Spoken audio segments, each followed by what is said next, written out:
Very good morning, dear students. So, on the behalf of Sage Group and Sagar Institute of Research Technology and Science Pharmacy, I, Praveen Tehlani, Associate Professor, welcomes you all for the second lecture of 7th semester that you are promoted right now. The first lecture we have discussed about the syllabus and what are the topics which we will be covering in this semester. So let's start with the first topic. It is non-drug delivery system. जो हम आज पढ़ने वाले हैं that is introduction, semester है 7th. Okay. So starting with the novel drug delivery system, मैं आपसे आज बात करने वाला हूँ micro encapsulation. So what is micro encapsulations? का introduction हम देखेंगे, reasons of micro encapsulation, release mechanisms, coating material जो use होते हैं, coating material की properties, techniques to manufacture, application and reference. So the term microencapsulation in a layman language अगर हम बात करें तो microencapsulation क्या होता है? Micro मतलब होता है छोटा और encapsulate करना मतलब उसके ऊपर एक covering लगा देना. So let's start with the definition. Microencapsulation is the process by which the small tiny droplets or particles of liquid or solid material are surrounded or coated with continuous film of polymeric material. So definition क्या कह रही है? It is the process by which a very tiny droplet or particles of liquid, okay, if it's solid, are surrounded or coated with a continuous film of a polymeric material. Then comes microencapsulation can also be defined as the process of surrounding or enveloping. Envelope समझते हैं आप? किसी चीज के ऊपर हम किसी चीज को हम envelope में रख रहे हैं. It is a type of coating. हम उसके ऊपर एक और coating चढ़ा रहे हैं. One substance within another substance on a very small scale, yielding capsule ranging from less than 1 micron to several hundred microns in size. That means applying thin coating to a small particle of solid or droplet of liquid or dispersion. Microencapsulation में हम क्या कर रहे हैं? चाहे वो solid के particles हो, चाहे वो liquid हो, चाहे वो gas, हम उसके ऊपर एक coating बना देते हैं. ठीक है? So finally, we can say microencapsulation is a process by which solid, liquid, or even gases may be enclosed in a microscopic particles by formation of a thin coating of ball material around the substance. These are some of the definitions which we can quote for microencapsulation. Then comes particle size की जब हम बात करेंगे micro encapsulation में तो particle size जो होगा that will be from 50 to 5000 micron. ठीक, there are two phases in microencapsulation. एक होता है कोर मटेरियल जिसे हम कोर के रूप में यूज करेंगे. आप देख सकते हो, here is the diagram. This is a core material. और एक कोटिंग मटेरियल रहेगा जिसकी कोटिंग हम ऊपर लगाएंगे. तो the product obtained by this process is called micro micro capsules भी कहा जाता है इनको, माइक्रोस्फीयर भी कहा जाता है, कोटेड ग्रेन्यूल्स या पैलेट्स. तो particles having diameter between 3 to 800 micrometer are known as micro particles और माइक्रो कैप्सूल्स और माइक्रोस्फीयर्स. ये तीनों सिनोनिम्स है, सिर्फ इनके पार्टिकल साइज में थोड़ा सा डिफरेंस रहेगा. इनको हम माइक्रो पार्टिकल्स भी कह सकते हैं, माइक्रो कैप्सूल्स भी कह सकते हैं और माइक्रोस्फीयर्स भी कह सकते हैं. ऐसे पार्टिकल जिनका साइज 1000 माइक्रोमीटर से ज्यादा है वो माइक्रो नहीं, वो मैक्रो पार्टिकल्स कहलाते हैं. डिफरेंस साइज में माइक्रो एंड मैक्रो. आप इसमें देख सकते हैं देयर इज एनकैप्सुलेशन. यहाँ पे दो इनकैप्सुलेशन लगाए हैं. एक तो कोर मटेरियल, जैसे कि आप देख सकते हो, इट्स अ कोर मटेरियल. उसके ऊपर इनकैप्सुलेशन लेयर 1 है जो आउटर कवरिंग है और इनकैप्सुलेशन लेयर 2 है जो inner covering. A well-designed, controlled drug delivery system.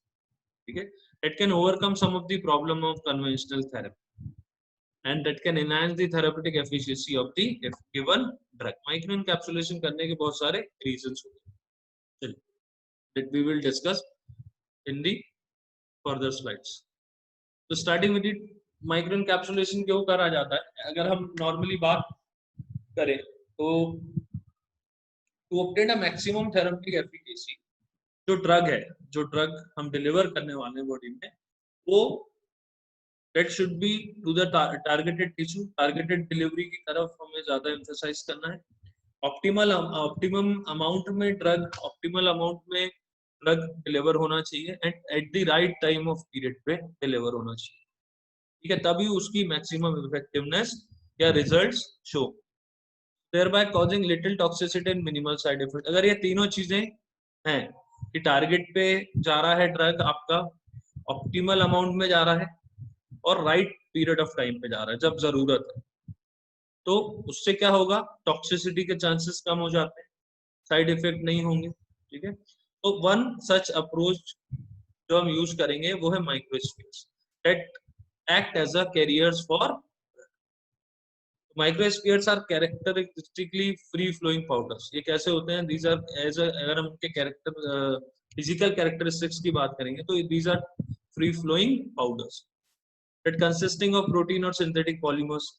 ये बायोडिग्रेडेबल होते हैं नेचर में। व्हाट इज बायोडिग्रेडेबल, जो बॉडी में जाके डिग्रेड होता है, ठीक है, इट इज बायोडिग्रेडेबल। और इनका पार्टिकल साइज जो होता है वो लेस देन 200 माइक्रोमीटर, ठीक है, 200 माइक्रोमीटर। अब ये डायग्राम में आप देख सकते हो, दीज आर द माइक्रोस्फीयर्स जो हमने बनाया है, द फॉर्मुलेटेड माइक्रोस्फीयर्स जो लैब में बनाएंगे हम लोग। अब there is a diagram of RBC और इनके साथ आप देख सकते हो पर्पल जो है, ये पर्पल कलर जो है ये सारे माइक्रोस्फीयर्स। ये कुछ पिक्चर्स हैं जो हमने ली हैं जस्ट कि आपको पता चले कि माइक्रोस्फीयर्स दिखते कैसे। Now the most important thing, reasons for microencapsulation. तो what are the reasons for microencapsulation? जब हम बात करते हैं रीजंस की, तो there are number of reasons कि हमें माइक्रो इनकैप्सुलेशन करना। सबसे पहला आता है to protect reactive substance from the environment ना, हमें एनवायरनमेंट से अपने सब्सटेंस को या अपने ड्रग को बचाना है, ठीक है। To convert liquid active component into dry solid film. अगर हम कोर मटेरियल लिक्विड यूज कर रहे हैं और उसके ऊपर कोटिंग हम सॉलिड की कर रहे हैं, तो हम क्या कर रहे हैं, we are converting the liquid active component into the dry solid system. To separate incompatible components for functional reasons, to protect the immediate environment of the microencapsules from the active component, then isolation of core from its surrounding, as in isolating vitamins from the deteriorating effects of oxygen, retarding evaporation of volatile core। volatile समझते हैं आप, वो जो environment के साथ जब explore होते हैं तो वो उड़ जाते हैं, volatile, ठीक। Improving the handling properties of sticky material, isolating a reactive core from a chemical attack, for safe handling of toxic material, to get targeted release of drug, to control release of the active component for delayed release or long acting release.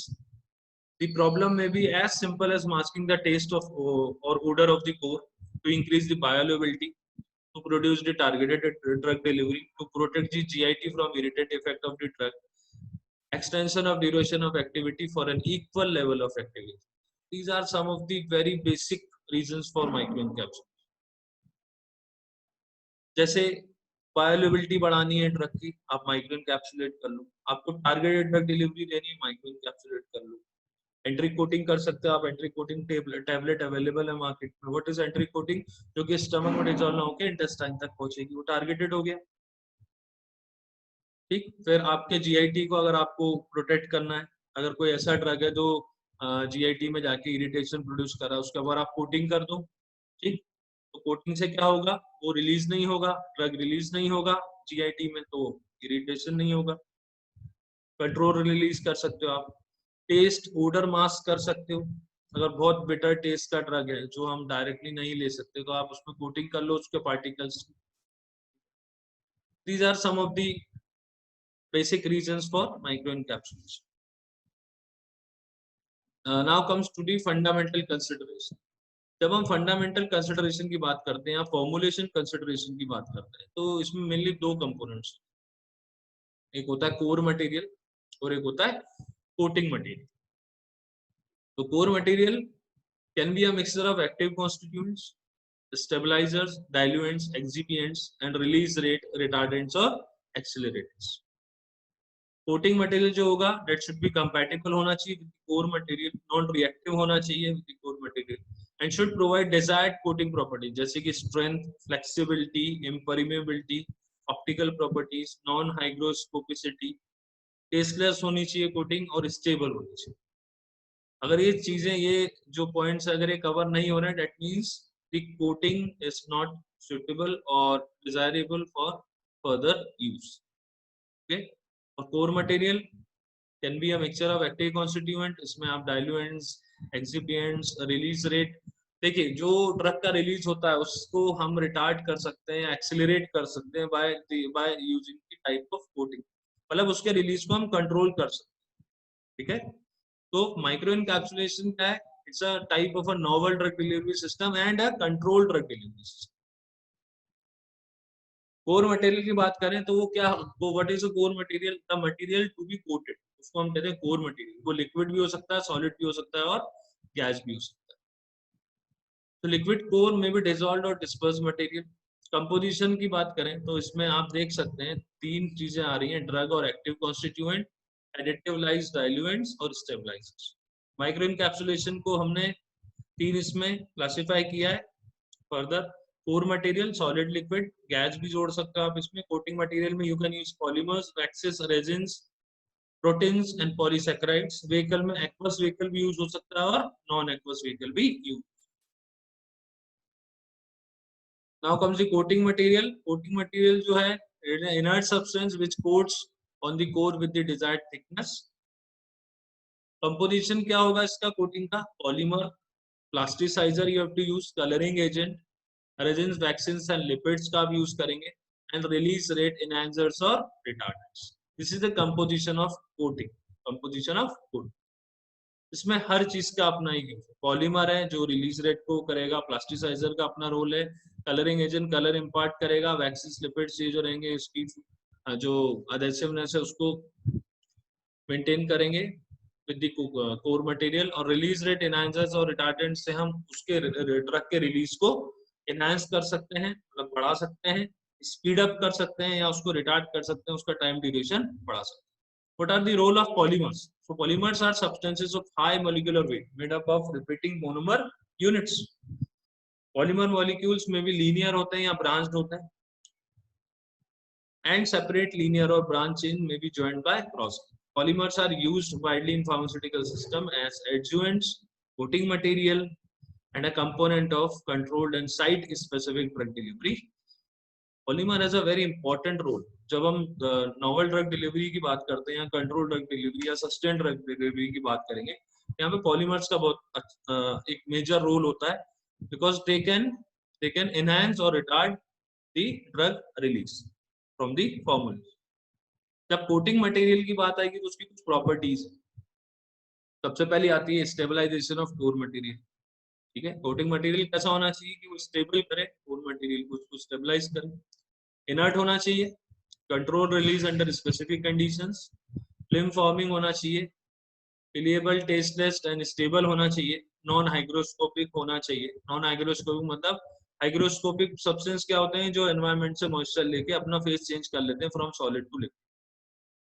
Viscosity ज्यादा नहीं होनी चाहिए, economical होने चाहिए, soluble होने चाहिए aqueous में या सॉल्वेंट में, या मेल्टिंग की प्रॉपर्टी होनी चाहिए उनकी. And the coating can be flexible, brittle, hard, or thin. As per requirement, coating हम चाहे तो flexible कर सकते हैं, brittle, hard और thin, as per the. So these are some of the list of coating material. Water soluble resins की जब हम बात करेंगे तो जैसे gelatin, गम अरेबिक हो गया, polyvinyl pyrrolidons, carboxymethyl cellulose, methyl cellulose, arbino-galactam, polyvinyl acrylate, polyacrylic acid. These are some of the example of water soluble resins. Water insoluble resin की बात करें, ethyl cellulose, polyethylene, polymethyl acrylate, cellulose nitrate, silicones can be used for coating. Waxes और lipids में हम use करेंगे paraffin wax, carnauba wax, beeswax, stearic acid और stearyl alcohol. एंट्रिक resins में हम शेलैक का यूज कर सकते हैं, जीन का यूज कर सकते हैं, सेल्यूलोज एसीटेट सैलेड जिसे हम कैप भी कहते हैं, CFB. So these are some of the examples of coating material with their classification. Now comes the core material. तो these are some of the examples जो already available है market में. जैसे एस्प्रिन आपने सभी ने सुना होगा. एस्प्रिन डिस्प्रिन ये किस यूज में आती है? It's anti analgesic drug. Characteristics properties की देखें, it's slightly water soluble solid. Purpose क्या है इसको इनकैप्सुलेट करने का? एस्प्रिन को टेस्ट मास्किंग के लिए, सस्टेन्ड रिलीज के लिए, to reduce gastric irritation and separation of incompatibility. Final product जो आएगा वो आएगा टैबलेट का कैप्सूल. नेक्स्ट एग्जांपल है vitamin A. It's a non volatile liquid. क्यों करते हैं encapsulation? To stabilize from oxidation, because vitamin A is very much prone to oxidation. और ये जो फाइनल प्रोडक्ट रहेगा ये ड्राई पाउडर की फॉर्म में. फिर आता है isosorbide dinitrate. It's a water soluble solid. Purpose of encapsulation is sustained release. और जो फाइनल प्रोडक्ट आएगा वो आएगा capsule. Okay, these are some of the examples of micro encapsulation. Now come the advantages of the micro encapsulation. क्यों करते हैं micro encapsulation? Just to increase the bioavailability, to alter the drug release, to improve the patient compliance, to produce a targeted drug delivery, to reduce the reactivity of the core in relation to the outside environment, to decrease evaporation rate of the core material, to convert liquid to solid form, and to mask the core taste. These are some of the advantages. Bioavailability बढ़ जाती है, drug release को alter कर सकते हैं हम. Definitely patient compliance बढ़ेगा, targeted drug delivery achieve हो सकती है. फिर जो आउटर एनवायरनमेंट के साथ कोर की जो रिएक्टिविटी है उसे हम सप्रेस कर सकते हैं. इवेपोरेशन रेट को कम कर सकते हैं और कन्वर्ट कर सकते हैं लिक्विड को सॉलिड फॉर्म में, या फिर टेस्ट को मास्क कर सकते हैं. Disadvantages, definitely it's expensive process. It requires a skill, a trained professional should be there जो माइक्रो इनकैप्सुलेशन करेगा. And it's difficult to obtain a continuous and uniform. This is a major problem कि एक continuous और uniform film या coating होना थोड़ा सा difficult. Okay, so thank you for today. I will be continuing this in the next lecture. Hope आप लोग पढ़ेंगे अच्छे से इसको. Just go through it, revise it, okay, and take care. Thank you on the behalf of Sage Group and Sagar Institute of Research, Technology and Science Foundation.